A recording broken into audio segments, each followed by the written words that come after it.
नमस्कार, मैं सुशील राठौड़।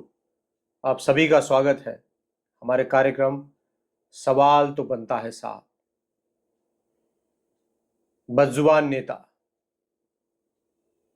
पुरुषोत्तम रूपाला, राजकोट से बीजेपी के लोकसभा के उम्मीदवार, केंद्र में मंत्री, राज्यसभा सांसद, गुजरात में भी मंत्री रह चुके हैं। वाल्मीकि समाज के एक प्रोग्राम में पुरुषोत्तम रूपाला जी जब गए तो उनका पुरुषार्थ कहीं खो गया और उनके दिमाग को कहीं लकवा मार गया। उनके हिसाब से क्षत्रिय समाज ने और खासकर राजपूत समाज ने अपने राजपाट के लिए अंग्रेजों के साथ रोटी बेटी का व्यवहार किया। ये कहां तक जायज है कि आप किसी भी महिला का, किसी भी माँ का, किसी बेटी का इस तरह से अपमान करते हैं, उन पर लांछन लगाते हैं। वो बेटी, महिला किसी भी समुदाय से हो, किसी धर्म से हो, किसी भी जाति से हो, आपको कोई अधिकार नहीं बनता कि आप इस तरह से, इतनी नीचता से बात करें। उसके बाद अन्न खाने वाले पुरुषोत्तम रूपाला जी ने 3 बार माफी मांगी, अभी भी मांग रहे हैं। इन्होंने राजपूत समाज को नीचा दिखाया और जब माफी मांगने की बारी आई तो जो पुरुषोत्तम जी ने दोबारा अन्न खा लिया। जब राजपूत समाज की माफी मांगने की बारी आई तो इन्होंने वाल्मीकि समाज को दोबारा नीचा दिखाया। तो सिर्फ अपने फायदे के लिए आप किसी भी समाज का अपमान कर सकते हो, सिर्फ राजनीति के लिए। और पिछले बार जब सौराष्ट्र में इनकी एक सभा हुई तो पुरुषोत्तम जी के हिसाब से जो छोटी मोटी गलतियां हुई थी उनको माफ कर देना चाहिए, ऐसा उनका एक बयान आया।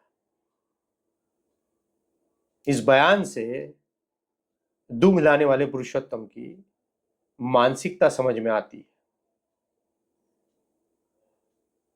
और बात यहां तक नहीं रुकी।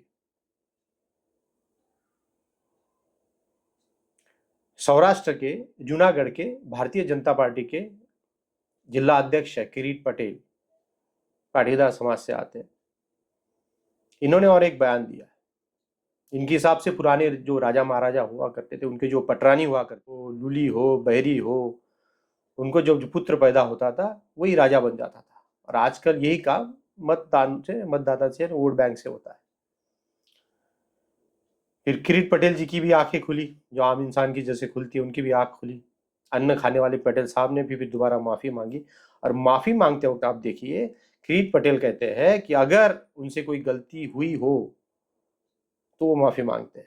अगर गलती हुई है तो हुई है, आपने गलत बयानी की है तो आप सीधा सीधा माफी मांगिए, इसमें अगर मगर लाने की क्या जरूरत है। और ये बार बार जो एक किसी समाज को टारगेट किया जा रहा है, किसी समाज के प्रति ऐसी बातें हो रही है, ये जानबूझ के हो रहा है या कोई ये मतलब एक ने बात कर दी, दूसरे ने बात कर दी, तो ये ऐसा तो नहीं हो सकता है कि इनको ये पता नहीं है ये क्या बात कर रहे हैं या ये अनजाने में हो गया। क्योंकि गुजरात के जो होम मिनिस्टर है संघवी और भारतीय जनता पार्टी के संगठन मंत्री है, ये गांव गांव जाकर हर जिले में, खासकर जहां जहां राजपूतों का प्रभाव है, सौराष्ट्र में है, कच्छ में, वहां हर जिले जा जाकर माफी मांग रहे हैं और राजपूत समाज को समझाने की कोशिश कर रहे हैं। उसके बावजूद भी अगर ऐसी बयानी आती है तो सवाल खड़ा होता है और शक भी होता है कि जानबूझ कर तो नहीं किया जा रहा है। क्या राजनीति इतने निचले स्तर पर चली गई है